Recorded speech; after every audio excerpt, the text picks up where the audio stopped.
Halo, salam bahagia. Ketemu lagi dengan saya, Sari Musdar, life coach menggunakan Pace.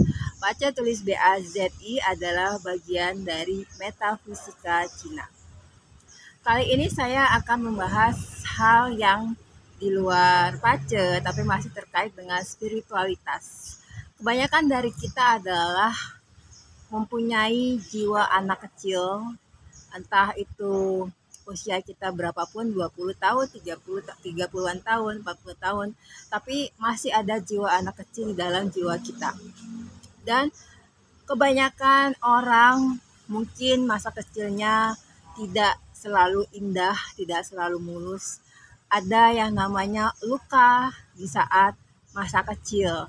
Misalnya adalah entah misalnya ada bencana orang tua meninggal di saat seseorang masih kecil, sehingga mungkin waktu kecil dia tidak merasakan bagaimana sakitnya kehilangan orang tua.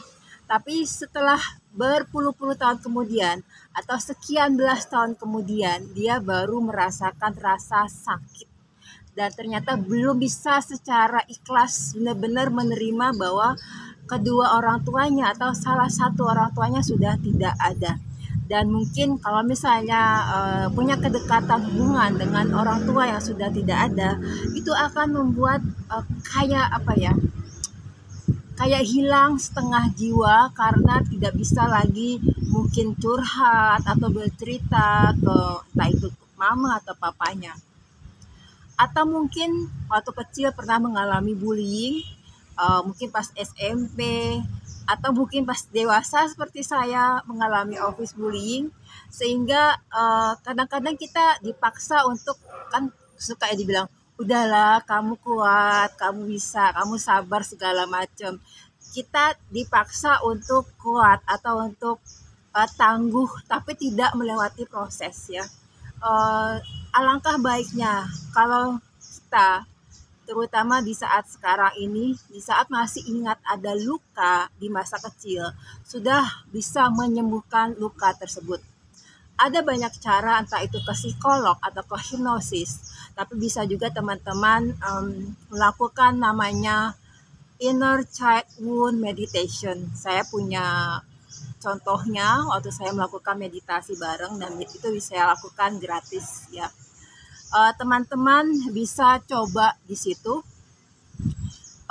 Nanti mungkin akan ke-trigger untuk harus terpaksa ingat dengan trauma masa kecil lagi. Harus kembali mengingat-ingat rasa sakit yang pernah ada.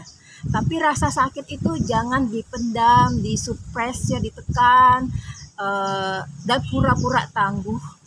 Tapi harus benar-benar dikeluarkan dan dibuang.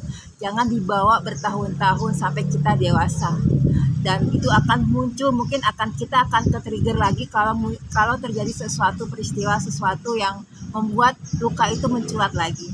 Teman-teman bisa lakukan itu, entah itu yang dibully atau teman-teman yang masih belum ikhlas melepas kepergian entah itu orang tua atau orang-orang yang disayang. Semoga bermanfaat. Linknya nanti akan saya kasih tahu untuk guide meditation terkait dengan inner child wound. I'm Sari Musdar, Pace Bisari, sending love and light.